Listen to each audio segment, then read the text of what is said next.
नमस्कार दोस्तों, मुख्य आरोपी सरफराज को फांसी दे दी गई है। सुप्रीम कोर्ट का सबसे बड़ा फैसला सामने आया है। दरअसल यह मामला 13 अक्टूबर 2024 का है, जब दुर्गा मूर्ति विसर्जन यात्रा के दौरान हिंसा भड़की, जिसमें राम गोपाल मिश्रा की निर्मम हत्या कर दी गई थी। सरफराज ने यह घटना को अंजाम दिया था। यह घटना उत्तर प्रदेश बहराइच जिले की है। इस घटना में सरफराज को फांसी की सजा सुनाई गई है और साथ ही साथ इसके साथ 9 लोगों को और उम्र कैद की सजा सुनाई गई है। उन 9 लोगों में अब्दुल हमीद, फारूक अली, जीशान, जावेद, सैफ, तालिब, फहीम, ननको को उम्र कैद की सजा सुनाई गई है।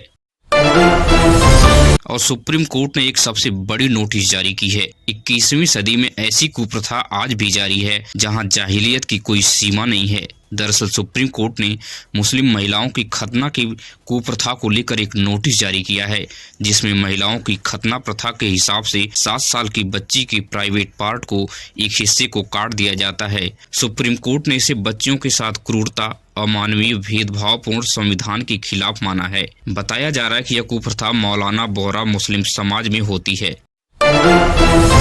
वहीं आंध्र प्रदेश में बस दुर्घटनाग्रस्त हो गई और 8 से 9 यात्रियों की मौके पर दर्दनाक मौत हो गई। दरअसल ये सभी श्रद्धालु अल्लूरी सीताराम राजू जिले में भद्राचलम राम मंदिर के दर्शन करने जा रहे थे, जहां पे बस खाई में गिर गई और उस बस में 30 से ज्यादा लोग सवार थे और मौके पर ही 8 से 9 यात्रियों की दर्दनाक मौत हो गई।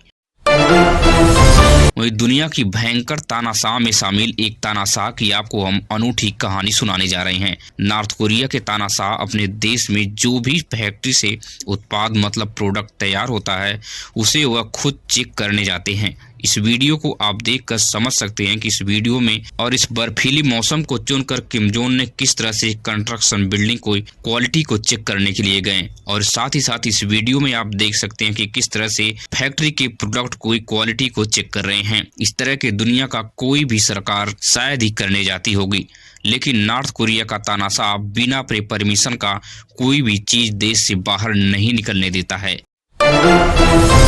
वहीं पे ममता बनर्जी ने एसआईआर का विरोध करते हुए तख्त लहजे में महिलाओं को चेतावनी दी है। अगर कोई आपका नाम काटता है तो आप अपने किचन से औजार लेकर तैयार रहना। आखिर एसआईआर के डर से ममता बनर्जी इतना डर क्यों गई हैं कि महिलाओं को इस तरह से भड़का रही हैं। वहीं भारत पर ट्रंप ने 50% की भारी भरकम टैरिफ लगा दिया था। वहीं पर मैक्सिको ने भी भारत पर फिर 50% की टैरिफ ठोक दी है। इस खबर के आने के बाद प्रधानमंत्री मोदी की मुश्किलें बढ़ गई हैं। विपक्ष के नेताओं का कहना है कि आखिर प्रधानमंत्री मोदी विश्व के पटल पर अपने देश को किस स्तर पर पहुंचा दिए हैं कि कोई भी देश हमारे देश के ऊपर टैरिफ पर टैरिफ ठोकता जा रहा है। आखिर भारतीय रुपया लगातार गिरता जा रहा है, जिसका अंजाम यह है कि कोई भी देश अपने देश के ऊपर टैरिफ ठोक दे रहा है। आज $1 90 रुपए पर पहुंच गया है, लेकिन प्रधानमंत्री मुंह से एक शब्द तक नहीं निकलते हैं। अब असम से सबसे बड़ी खबर निकल के आ रही है कि असम के मुख्यमंत्री हेमंत बिस्वा शर्मा का कहना है कि असम में 40% से ज्यादा मुस्लिमों की आबादी हो गई है। इस जनसंख्या विस्फोट पर हेमंत शर्मा ने नाराजगी जाहिर की है और हिंदुओं को चेताया है कि अगर ऐसा ही चलता रहा तो एक दिन हिंदू इस देश में गुलाम बन जाएगा। मुसलमानों की इस बढ़ती आबादी को देखकर लगातार सवाल उठते रहते हैं, लेकिन सरकार का भी इसके ऊपर कोई भी एक्शन नहीं है। अब आगे देखना है कि आखिर क्या मुस्लिम आबादी को ऊपर लेकर कोई कानून देश में बनता है या इसी तरह से बेतहाशा वृद्धि होती रहेगी। वहीं उत्तर प्रदेश के पूर्व मुख्यमंत्री अखिलेश यादव के भारी विरोध के बाद चुनाव आयोग को आखिर झुकना पड़ा है। अब एसआईआर को भरने की तिथि 2 हफ्ते और आगे बढ़ा दी गई है। अखिलेश यादव ने इसे अपनी बहुत बड़ी जीत बता रहे हैं। उत्तर प्रदेश समेत देश के 6 राज्यों में एसआईआर की भरने की तिथि आगे बढ़ा दी गई है। 2 हफ्ते तक अब आप एसआईआर के फॉर्म को भर सकते हैं। वहीं पे अखिलेश यादव ने योगी आदित्यनाथ के ऊपर बड़ा हमला बोला है। वहीं पे अखिलेश यादव का कहना कि योगी आदित्यनाथ अपने स्वजाति माफियाओं को बचा रहे हैं। नकली कफ सिरप से बच्चों की जान चली गई, लेकिन योगी आदित्यनाथ अभी अपने स्वजाति माफियाओं को बचाने में कोई कोर कसर नहीं छोड़ रहे हैं। अमिताभ ठाकुर को जेल भेज दिया गया 25 साल पुराने मुकदमे में, लेकिन अभी ताजे जो बड़े माफिया उभर के आए हैं, उनके ऊपर योगी आदित्यनाथ का कोई बड़ा एक्शन नहीं है। यह वीडियो चीन की है। इस वीडियो में महिला ने कार के पार करने के लिए ड्राइवर को मना कर दिया। इस वीडियो में दिख रहा कि कार ड्राइवर ने गुस्से में बाहर निकला और चला गया, मगर यह कार अपने आप खुद पार्क हो गई। इस वीडियो को देखने के बाद भारत में कई सवाल खड़े हो रहे हैं कि भारत में इस प्रकार की तकनीक अभी कब तक आएगी। लेकिन इस वीडियो को देखने के बाद भारत सरकार के ऊपर बड़े सवाल खड़े हो गए हैं कि भारत में इस प्रकार की तकनीक कब आएगी कि कार अपने आप पार्किंग हो जाएगी। लेकिन अभी तक तो भारत में लोग ट्रैफिक के अनुसार ही नहीं चलते हैं, तो इस प्रकार की तकनीक की बात ही क्या है। वहीं पे मौसम विभाग ने उत्तर प्रदेश समेत 5 राज्यों को अलर्ट जारी कर रखा है। भारी कोहरा और बर्फीली हवाओं के साथ बारिश होने के आसार जताए हैं। लेकिन आज कोहरा इतनी तेज था कि 2 कारों के बीच में भयंकर टक्कर हो गई। आगरा लखनऊ एक्सप्रेसवे पे इतनी भारी टक्कर हुई कि दोनों कारें पूरी तरह से चकनाचूर हो गई।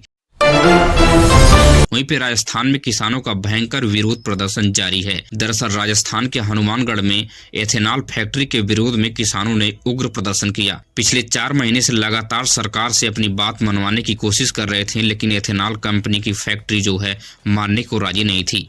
किसानों का कहना है कि एथेनॉल फैक्ट्री से यहाँ जमीन बिल्कुल बंजर हो जाएगी, कोई भी फसल यहाँ पे नहीं उगेगी, क्योंकि एथेनॉल फैक्ट्री से जो अपशिष्ट पदार्थ निकलेगा वो खेतों की उर्वरा शक्ति को बिल्कुल नष्ट कर देगा। 2 दिन से यहाँ इंटरनेट को बंद कर दिया गया है। उसके बाद यहाँ के किसानों ने इस फैक्ट्री के ऊपर चढ़ाई की और इस फैक्ट्री की दीवार को तोड़ गिराया, लेकिन अभी सरकार की तरफ से कोई ठोस कदम नहीं उठाया गया है।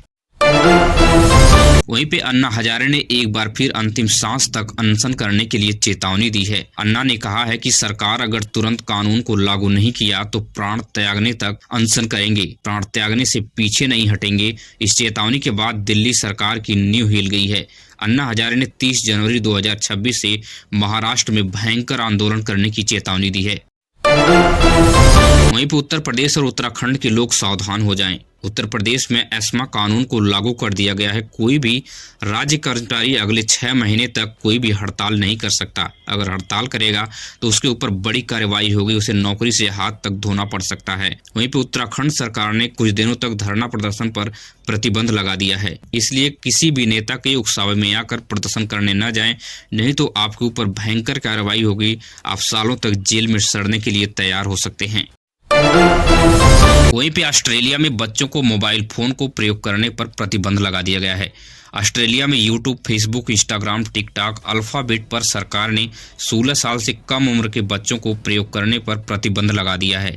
इस फैसले का एक्टर सोनू सूद ने सराहना की है और सरकार से मांग की है कि भारत में भी इस प्रकार के कानून बनाए जाएं, ताकि छोटे बच्चों को मोबाइल से प्रतिबंधित दूर रखा जाए। अगर आप दिल्ली में रहते हैं तो दिल्ली की महिलाएं सावधान हो जाएं, क्योंकि दिल्ली में सुरक्षा व्यवस्था ध्वस्त हो गई है। क्योंकि दिल्ली का जो महिला आयोग है 1.5 साल से बंद पड़ा है। अभी तक इस पद पर किसी की नियुक्ति नहीं की गई है। स्वाति मालीवाल ने राज्यसभा जाने के लिए इस पद को जनवरी 2024 में छोड़ दिया था। तब से 1.5 साल हो चुके हैं। अब तक बीजेपी की सरकार भी आ गई है, लेकिन महिला आयोग पर किसी को नहीं बैठाया गया है, ताकि महिलाओं की निगरानी करने के लिए कोई हो। बीजेपी की मुख्यमंत्री रेखा गुप्ता भी अभी तक इस पर कोई ठोस कदम नहीं उठाया है। वहीं पे बिहार के शिवहर जिले में फिर एक बार 700 से अधिक एड्स के मरीज जो लाइलाज बीमारी होती है इससे ग्रसित हो चुके हैं। बिहार में एड्स की बीमारी का भयंकर विस्फोट हो गया है। यहाँ पे HIV से ग्रसित 700 महिलाएं फिर मिली हैं। पिछले दिनों सीतामढ़ी में 7400 से ज्यादा मामला सामने आया था। वहीं पे बिहार सरकार की मुश्किलें बढ़ गई हैं। इस भयंकर बीमारी की रोकथाम करने के लिए बिहार सरकार अभी तक कोई ठोस कदम नहीं उठाई है। बिहार के सीतामढ़ी में भी 7400 से ज्यादा मामले, जिसमें 400 से ज्यादा HIV ग्रसित बच्चे पाए गए हैं। इस महामारी को रोकने के लिए बिहार सरकार को जल्द ही कोई कदम उठाना पड़ेगा, नहीं तो यह पूरे देश में विकराल रूप धारण करते हुए चली जाएगी। वहीं पे कोरोना वैक्सीन से लकवे जैसी भयानक बीमारी का खतरा बढ़ गया है। केंद्र सरकार ने इस लकवे जैसी घातक बीमारी की पुष्टि की है। मध्य प्रदेश के भोपाल में 4 गुना मामला बढ़ गए हैं। अब जो लोग भी वैक्सीन का डोज लिए हैं उनकी बेचैनी बढ़ गई है। कोरोना वैक्सीन जो है अब घातक साबित हो रही है। इस घातक बीमारी को रोकथाम करने के लिए अभी तक केंद्र सरकार ने कोई ठोस कदम नहीं उठाया है। लोग बेचैन हैं कि वैक्सीन तो सभी लोग लिए हैं, लेकिन किसी के साथ भी इस प्रकार की घातक बीमारी किसी भी वक्त हो सकती है। वहीं पे सोना चांदी ने आज सारे रिकॉर्ड को तोड़ दिया है। आज चांदी 1,95,000 पर पहुंचकर सारे पिछले रिकॉर्ड को तोड़ दिया है। पिछले 10 दिनों में चांदी 20,000 रुपए का भारी बढ़त बना ली है। अगर आपके घर का कोई भी व्यक्ति एनपीएस, यूपीएस और अटल पेंशन योजना का लाभ लेता है तो इस योजना में बहुत बड़े बदलाव कर दिए गए हैं। अपने नज़दीकी जन सेवा केंद्र या बैंक पर जाकर इस नियम को समझ लें, नहीं तो आपके खाते में पैसे आना या जमा करना बंद हो जाएगा। अगर आपने हमारी वीडियो को यहाँ तक देख लिया है तो इसके लिए आपको दिल से शुक्रिया। अगर आप चैनल पर नए हैं तो चैनल को सब्सक्राइब कीजिए और अपने दोस्तों रिश्तेदारों तक वीडियो को शेयर कीजिए। मिलेंगे इसी तरह की नई वीडियो में। धन्यवाद।